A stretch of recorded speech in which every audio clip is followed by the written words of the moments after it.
Se bajó Trump de la Organización Mundial de la Salud y el gobierno de Milei anunció la misma decisión.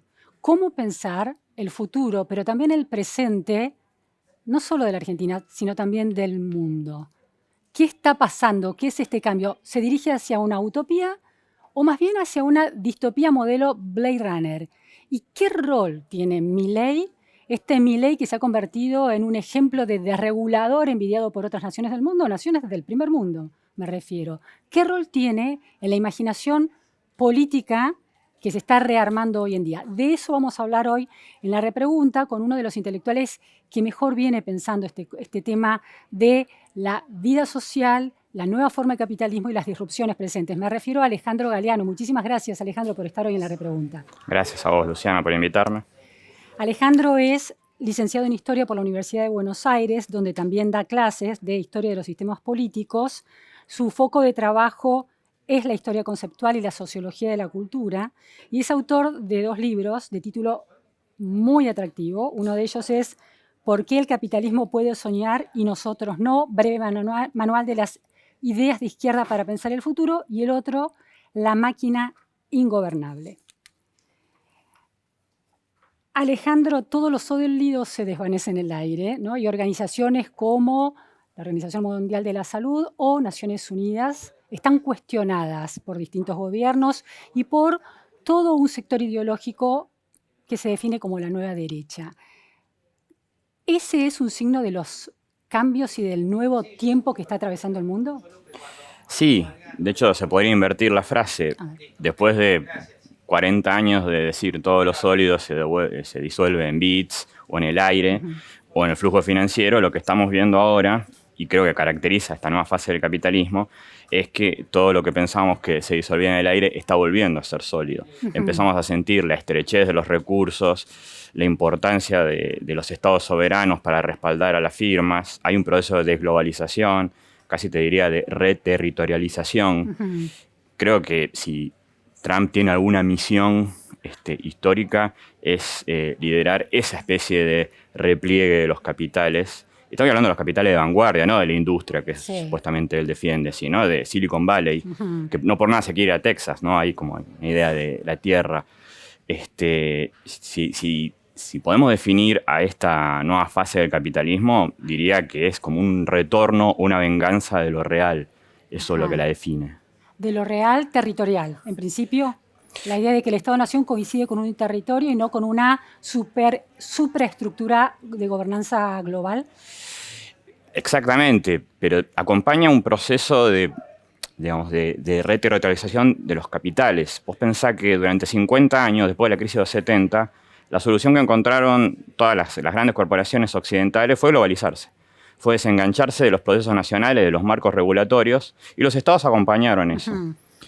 En las condiciones actuales, en los rasgos que definen el capitalismo ahora, pareciera tener ventaja un modelo más asiático, que nosotros identificamos con China, pero que se puede extender a toda Asia, en las cuales las firmas son nativas, están muy respaldadas por los estados. Las empresas, decís vos. Las empresas. Hay un capitalismo nativo que a la hora de disputar recursos, a la hora de disputar datos, a la hora de disputar prosumidores, ¿sí?, tienen más herramientas para garantizárselos a las firmas. ¿El capitalismo de Estado de China como el modelo por antonomasia de eso? El modelo, por un lado el contramodelo, porque si uno escucha a Trump, a Musk y a Milei, China es lo que hay que evitar, pero paradójicamente, para evitar China o para combatirla, hay cierto proceso de mímesis, hay cierto proceso de adoptar esa política de, de capitalismo nativo, desglobalizar. Eso, y en el camino caen principios universales, instituciones globales, criterios de gobernanza también mundial que se consideran obstáculos, obsoletos. Incluso se perciben algunas instituciones de principios globalistas casi como si fuera una conspiración. Sí. Alejandro, Milei dio un discurso en Davos 2025 que generó muchas polémicas.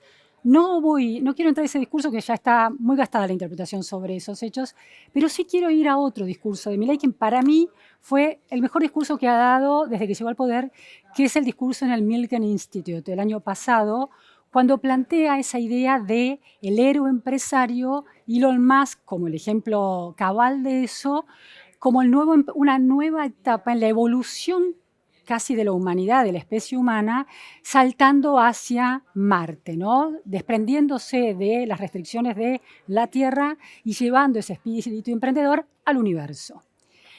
Esa idea es el héroe actual de esta nueva época, de esta nueva fase del capitalismo, ¿queda descrito por ese ideario?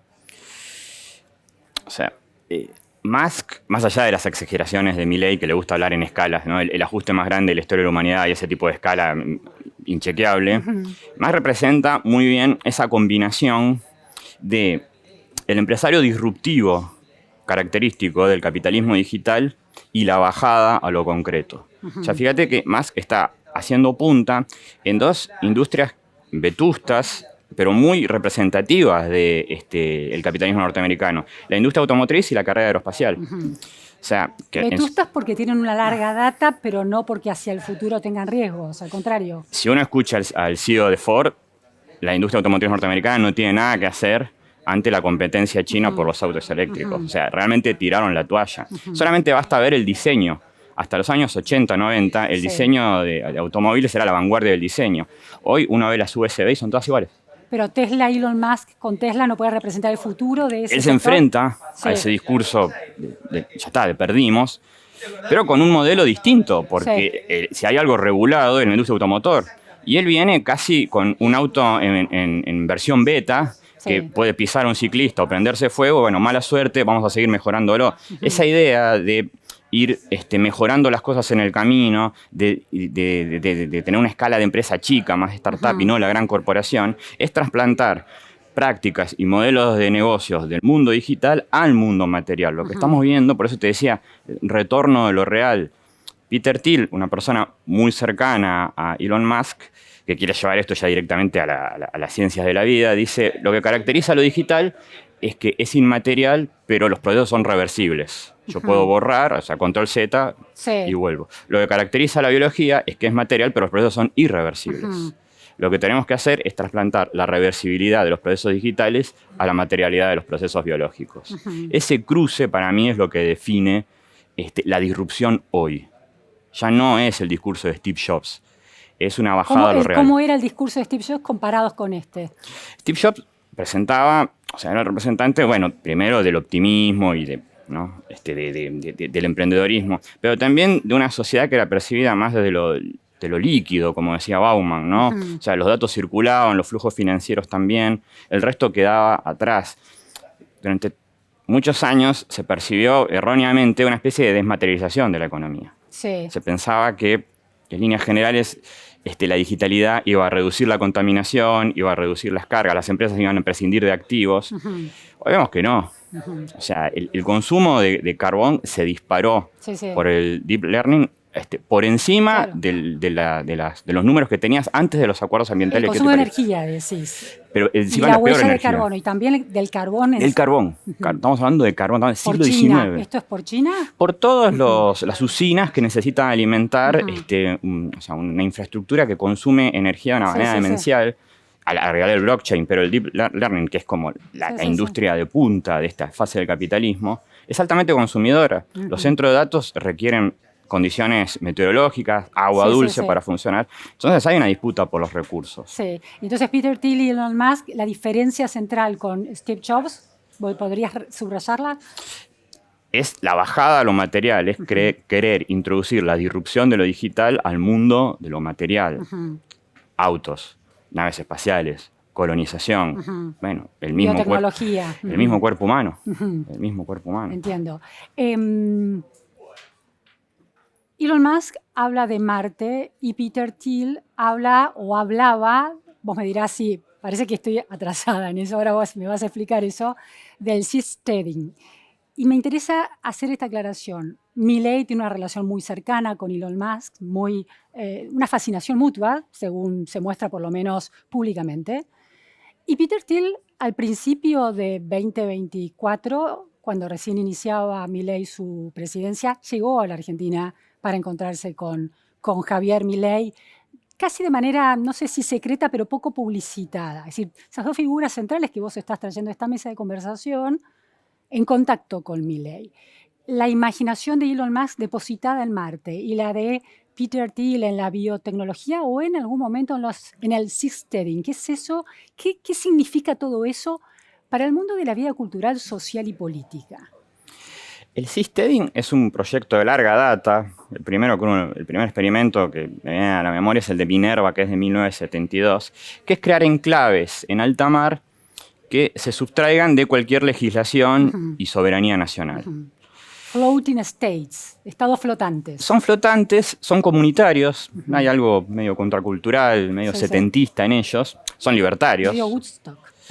Sí, o sea, es increíble qué cantidad de ideas de la contracultura de los años 60 y 70 fueron sucesivamente asimiladas por otras corrientes de ideas. Pero, digamos, la adopción que hace Thiel, él tiene un artículo en la revista Cato, la revista libertaria, en donde dice ¿Del Cato Institute? Sí, donde él dice que está decepcionado de la política, que ya está, que no va a perder más tiempo con el libertarianismo y que va a buscar el futuro de la humanidad en 3 lugares: en el espacio exterior, en el ciberespacio y en el seasteading. Que es exactamente eso, renunciar a cualquier tipo de regulación estatal y sobre todo a cualquier tipo de rendición de cuentas democrática o institucional. Esto es muy importante, porque en la medida en que estas personas hoy tienen llegada directa a un Estado soberano, esta mixtura tan rara entre lo privado y lo público, entre lo constitucional y lo autoritario, puede llegar a tener un alcance por supuesto que no tiene un experimento de seasteading como el de Minerva que quedó ahí. Entonces, estas ideas, que fíjate que en todos los casos implican una fuga. En todos los casos implican irse. Sí. Pero irse a algo concreto, no flotar en los flujos globales. Sí, territorios nuevos, el mar, el espacio o la biología. Trump hace poco dijo que él se identificaba, quería ser el nuevo McKinsey. McKinsey es un presidente que quedó en la historia por 2 cosas. Primero, por las tarifas. Claro, el tariff man, sí. Que en realidad fue en su época de diputado, pero que le complicó la vida a muchos países, entre ellos Argentina, que exportaban, creo que lana en ese momento, a los Estados Unidos. Otra cosa importante es que McKinsey anexionó Hawái y Filipinas. Claro. Hay ahí como un último ramalazo del viejo espíritu colonizador, que ya no es en el Midwest, sino era hacia afuera. Obviamente esto se hacía en el contexto del imperialismo mundial. Estados Unidos no participó mucho de esa carrera. Pero McKinsey dijo, mientras yo sea presidente, Filipinas va a estar en el mapa norteamericano. Entonces, en Trump también hay una intención de recuperar ese espíritu colonialista, si querés. Conquistador, el emprendedor conquistador. Y Musk lo representa perfectamente. Claro. En esta idea de soltar amarras de las regulaciones y los controles y de los límites que ponen los estados nacionales, ¿Milei se convierte por eso en una figura tan atractiva para estos nombres? Seguramente sí. El problema es que hay 2 lecturas de Milei. Una es la que se puede hacer desde afuera hacia adentro, en donde él aparece como un referente no solamente de las de regulación económica, sino de cierta agenda neoconservadora, incluso me atrevería a decir neoreaccionaria. Y otro es la lectura que podemos hacer nosotros desde adentro hacia afuera, en donde vemos que Milei está está tratando de solucionar un conjunto de problemas macroeconómicos estrictamente argentinos y que si vemos de cerca y punto por punto el ajuste que está aplicando, no hay mucha diferencia con otros ajustes que se hayan aplicado, incluyendo medidas heterodoxas como cepos, impuestos. Entonces hay como una especie de Milei global que es atractivo y me parece que es el lugar donde, sin conocerlo mucho, él se siente más cómodo, por eso prefiere los foros internacionales y por eso a veces uno lo ve como demasiado preocupado por una agenda que no es prioritaria en Argentina. Y la faceta desreguladora, ¿no? Avances, por ejemplo, se termina la intermediación de las obras sociales para la derivación de aportes a las prepagas. Eso no es una agenda desreguladora que va en ese sentido de empezar a soltar amarras de algunas restricciones que ponía, del red tape, como se dice en Estados Unidos, la burocracia y las regulaciones que pueden poner restricciones a los individuos. Sí, totalmente, pero anda a explicar a un norteamericano lo que es una obra social y lo que es una prepaga. O sea, ya te digo, está desregulando en el contexto argentino, que tiene una tradición de regulaciones y un volumen de regulaciones muy distinto al que no tiene, no digamos ya Estados Unidos, incluso el resto de Sudamérica. Pero el anuncio de la Organización Mundial de la Salud de dejar de pertenecer a la OMS se alinea más con esa figura internacional que él tiene. Creo que fue Tocatlián el que dijo que Milei le habla al 1% global. no recuerdo más de un solo discurso que Milei le haya dirigido a los argentinos. Entonces es un presidente que está más preocupado por ese foro y por esa imagen que él da de regulador, pero también de referente neoconservador, casi te diría neorreaccionario. Sí. Y la política doméstica de Milei se explica mucho más desde la historia económica argentina. Entonces la lectura que puede haber afuera es muy interesante, pero nosotros conocemos quizás el lado más folk de Milei. Ahora, planteaste que muchas de las ideas de la nueva derecha se tocan de manera muy curiosa con algún ideario de la década, con algún ideario contracultural de la década del 60-70, ¿no? Entonces, ahí el héroe era colectivo. En el caso de Milei, de la nueva derecha, el héroe es individual. Ese regreso de Milei, esa relegitimación del héroe individual, es cuando Milei le habla y logra la representación en la Argentina. Vos decís, le habla al 1% de la gente en el mundo, pero en la Argentina ha tenido un éxito electoral muy contundente. Entonces es porque recupera el valor del individuo, del progreso individual, de la prosperidad personal, no como un signo de egoísmo, sino como un destino completamente deseable y legítimo. Sí, es innegable que él logró enganchar con un elemento de la libido colectiva local. Creo que ahí lo que pasó es que... ¿Eso nos conecta con el mundo? ¿Por razones argentinas terminamos conectados con el mundo por eso? Yo creo que si algo que nos conecta con el mundo es la precariedad. A ver. En todos estos años, a nivel global, crecieron los llamados mercados informales. Hay un reporte de la Agencia de Comercio Exterior norteamericana dedicado a justamente listarlos, catalogarlos y decir los problemas. O sea, lo ven como un problema. El tema es que no paran de crecer. Precariedad, es decir, gente que no tiene un empleo formal, con aportes. Informalidad económica, pero junto con la informalidad económica viene un nuevo estilo de vida en donde los procesos son menos predecibles, los proyectos de vida no son tan planificables como lo que podía tener un obrero asalariado. Ese es un fenómeno que creció de manera global y obviamente en nuestra región y en nuestro país mucho más. Claro. El tema son las lecturas que se hicieron. O sea, para Estados Unidos es un problema. Para gran parte del mundo es algo que está por abajo del radar. En Argentina fue leído, sobre todo por movimientos populares y progresistas, como parte del movimiento popular. Y, economía popular. Exactamente, y no te olvides del apellido que tiene, la economía popular y solidaria. Claro. En Brasil le dicen economía solidaria. Virtuoso, tiene que ser virtuoso. Se entendía que por las condiciones de vida, los agentes de esa economía eran automáticamente solidarios, y no es así. Son agentes de una economía que tiene el mismo espíritu de lucro que todos los mercados, pero desatado por la falta de cualquier regulación. Entonces eso creció, bajo una mirada un poco compasiva que entendía que siempre iban a ser compañeros de ruta de cualquier proyecto progresista, popular, y en realidad no. Y creo que Milei sintonizó con ese sector. Esa fue la sorpresa. Que lo votara la clase media alta, quizás estaban los cálculos, porque se lo suponía heredero de ciertos votos que en su momento había tenido el PRO o Cambiemos. La sorpresa fue cuando vieron que quizás mucha gente en la provincia de Buenos Aires cortó boleta e hizo Milei Kicillof. Claro. Esa es la sorpresa, esa es la fuerza interna de Milei, porque el estilo de vida de esa gran cantidad de gente, que la diagnosticó hace mucho tiempo Pepe Nun como la masa marginal, se refrenda en el discurso emprendedorista, que lo tiene Milei hoy, pero no nos olvidemos que lo articuló primero de manera mucho más moderada el PRO. Claro. A ver, porque me interesa eso, desarrollar esa comparación. O sea, la idea del emprendedor, decís, y de salir a ganarse con la imaginación propia, salir a ganarse el pan. ¿Un poco eso? Es muy curiosa la historia de la palabra emprendedor. La trajo la Fundación Endeavor. Tiene muchísima incidencia y muchísima influencia en los empresarios más dinámicos de la Argentina. Sí. Cuando su fundadora, cuenta la leyenda, hablando con un taxista porteño que además era ingeniero, le preguntó por qué no era empresario. Y el hombre la miró con asco porque, claro, para un argentino le decís empresario y piensa, no sé, en Bulgeroni.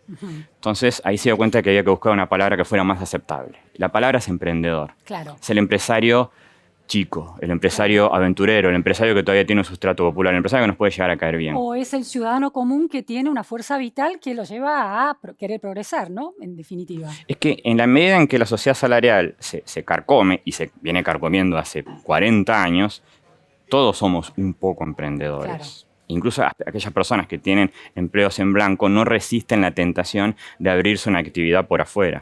Entonces, en algún punto, eso nos interpelaba a todos. Algunas personas tienen anticuerpos ideológicos que las inhibieron de subirse a eso. Otras no.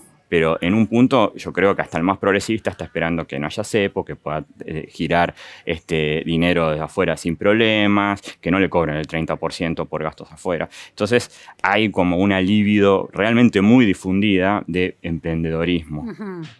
Ahora, entonces, si aún una persona más progresista tiene ese deseo, ¿qué quiere decir? ¿Que la izquierda falló en interpretar o dejó de entender la libido social profunda? Sí, o sea, la respuesta corta sería sí, con la aclaración piadosa de que no es tan fácil entenderla. Yo me atrevería a decir que casi todo el sistema político falló en conectar con eso y por eso triunfó un outsider que no sé si se lo propuso o le salió. Eso quedará en el cerebro de Milei por los siglos de los siglos. Para la izquierda es un problema porque pierde conexión con el sector que quiere y se propone movilizar. Pero también falla, y esto sí es un reproche más fuerte que se puede hacer, la posibilidad de ofrecer futuros tentadores. A ver. Parece que lo único que se puede ofrecer es austeridad, lo único que se puede ofrecer es precariedad. Solidaridad, pero con precariedad. La solidaridad en la pobreza compartida, ¿no? Pasa que la solidaridad es una palabra que se fue percudiendo en la medida en que la economía que le hacía posible la cambió. O sea, en el siglo XIX solidaridad era un gesto que tenían las élites hacia los más desfavorecidos de la sociedad. Filantropía, orfanatos, etc. Claro. En los años, o sea, en el siglo XX, pero sobre todo a partir de los años 30, se dan dos procesos. Primero, el Estado se hace cargo de todo eso. Sí. Mucho antes de que Eva Perón expropie la sociedad de beneficencia. Sí. Pero en segundo lugar, la sociedad salarizada tiene mecanismos de movilidad ascendente que estructuran la solidaridad. Claro. A partir de los años 70... Vos estás pensando en las jubilaciones. No estoy pensando en las jubilaciones, pero también estoy pensando en proyectos de vida predecibles en donde, o sea, militar en un sindicato a mí me permite acceder a un ingreso que me permite comprar una casa, que me permite dar una estabilidad a mi familia, que me permite que mi hijo estudie, que me permite que el día de mañana él no tenga que trabajar lo mismo que yo. Pero con el correr de los años eso se institucionaliza y pierde representación, pierde potencia vital y se convierte en el botín de una casta. En parte, ¿no? Las posibilidades de vivir así son cada vez más reducidas. Hoy por hoy ser un empleado en blanco, sindicalizado, con paritarias, es dentro de la clase trabajadora pertenecer a una aristocracia obrera. El tema es que la solidaridad casi se reformula y vuelve a ser un poco, ya no ni siquiera que las élites ayuden a los desfavorecidos, sino que los desfavorecidos ayuden entre sí. De ahí viene la idea de economía solidaria. Entonces, la palabra solidaridad ya inevitablemente huele a pobre. Dejó de tener esa idea de proyecto colectivo que pudo haber tenido en el siglo XX. Conectada con la idea de solidaridad, hay otro debate que es el de la justicia social. Milei plantea una idea interesante, que es que justicia social es bajar la inflación. O sea, justicia social puede ser cualquier cosa que beneficie a las mayorías. Pero digo, las acciones del gobierno, de un gobierno progresista, como el kirchnerismo, por ejemplo, de discriminación positiva o de políticas sociales muy orientadas a los sectores más vulnerables, con una inflación alta fogoneada por la emisión, no era un proceso virtuoso de justicia social y cuidado de los más débiles. El kirchnerismo cayó en la misma trampa que cayó el primer peronismo, que es usar a la emisión como vía de distribución. Claro. Una distribución desenganchada de la productividad, sobre la confianza de que siempre los salarios le iban a ganar a la inflación. Es algo que todavía hoy sostiene, no sé, Julia Estrada. O sea, el tema, y por eso siempre conviene ver los procesos y tratar de aprender de ellos, es que es muy difícil sostener el nivel de salario real por encima de la inflación. Y tarde o temprano la inflación le gana a los salarios y ahí viene un proceso de deterioro de los ingresos. Aparte, ese proceso de indexación continua también genera inflación, ¿no? Pero en términos de justicia social, ellos te podrían decir, bueno, la macroeconomía tiene que subordinarse a la distribución del ingreso. El tema es que al final hasta la distribución del ingreso cayó. Claro.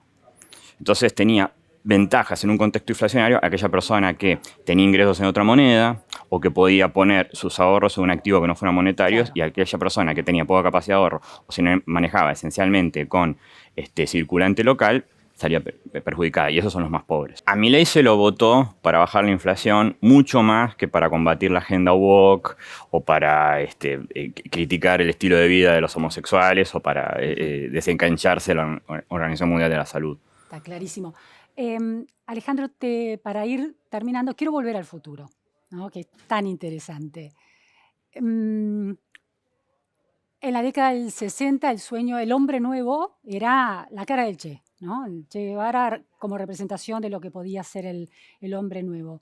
Con este orden global en reconstrucción, en una especie de barajar y dar de nuevo, y una nueva derecha tallando fuerte y sin complejos, ¿cuál es la ilusión, la imaginación del futuro hacia qué está pensando en términos de ciudadanía?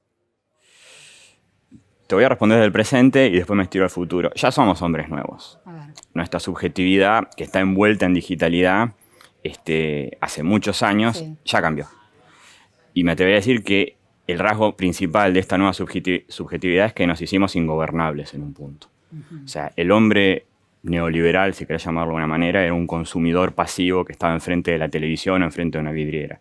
Nosotros estamos envueltos en una digitalidad que nos pide todo el tiempo un retorno, todo el tiempo un feedback. Nos impulsa a opinar, a participar de las identidades más radicalizadas posibles. ¿El hombre nuevo es libertario o El hombre- anarcocapitalista? El hombre nuevo es ingobernable. Y Sí. a ese rasgo poner el contenido que quieras. Y yo creo que si hay un proyecto que mueve o debería mover a las élites, a la que pertenece Trump, Musk, Thiel y también nuestro gobierno, es hacer gobernable a este nuevo sujeto. Por eso el autoritarismo y las excepciones y los matices a la democracia liberal están a la orden del día. Parece que ese es el horizonte más fuerte que hay y los que todavía creemos en la democracia liberal y esas instituciones deberíamos movilizarnos en ese sentido. Dos preguntas más en relación a esto. ¿Qué tiene que ver Frankenstein en este conglomerado de ideas?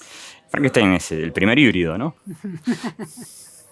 Y ahora, hoy ya... Pero es un híbrido que termina mal. Entonces ¿este capitalismo que estamos viviendo es el fin del capitalismo y el camino hacia un nuevo orden? Frankenstein es ¿Qué ingobernable. híbrido? A ver. Frankenstein es un híbrido ingobernable, Sí. como todos nosotros somos ahora. Sí. El fin del capitalismo llega siempre. Después viene otro capitalismo. O sea, yo creo que estamos viendo el advenimiento, ya bastante consolidado, de una especie de capitalismo 4.0, con rasgos muy diferentes al capitalismo anterior. Seguir hablando de neoliberalismo hoy es una entelequia. ¿Es una antigüedad? Sí, ya no, los rasgos de la sociedad neoliberal no existen más. Tenemos otra máquina nodal, otro paradigma tecnológico que es el deep learning, otras condiciones que es la aceleración de la crisis climática. Falta un tejido institucional que gobierne eso y una nueva hegemonía global.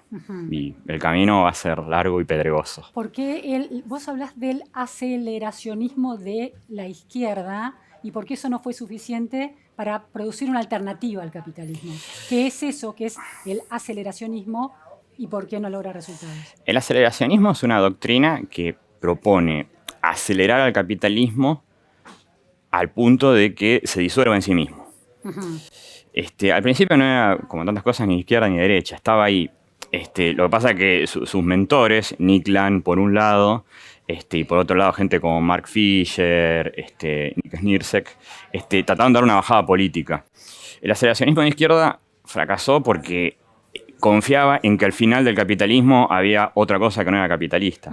El aceleracionismo de derecha se afincó en que al final del capitalismo hay otro capitalismo y que quizás lo que se caiga en el medio sea la democracia y la propia condición humana, pero el capitalismo va a seguir incluso sin nosotros. Ante esa apuesta tan radicalizada y que uno la puede encontrar en algunas formulaciones, la otra vez un tuitero aparentemente muy próximo al gobierno tuiteó algo así como: es desesperante saber el futuro y ver lo que tardamos en llegar a él. Bueno, ahí está el aceleracionismo. Lo nombraste a Mark Fisher, que es alguien que citás en muchos de tus artículos, que tiene una frase muy interesante: es más fácil imaginar el fin del mundo que el fin del capitalismo. Sí, es una frase que se mimificó pronto, no estoy de acuerdo, pero bueno, un poco lo que está proponiendo el aceleracionismo de derecha, que creo que hoy está en su salsa, es que, bueno, que si el capitalismo, para seguir su marcha de acelerar, tiene que prescindir del mundo, lo va a hacer y lo tiene que hacer, más que a Marte. Muy interesante realmente, Alejandro. Un placer esta conversación. Muchas gracias por estar en la repregunta. Gracias, Luciana. Bueno, de Milei a la galaxia. Esta fue la conversación de hoy en la repregunta. Gracias a todos.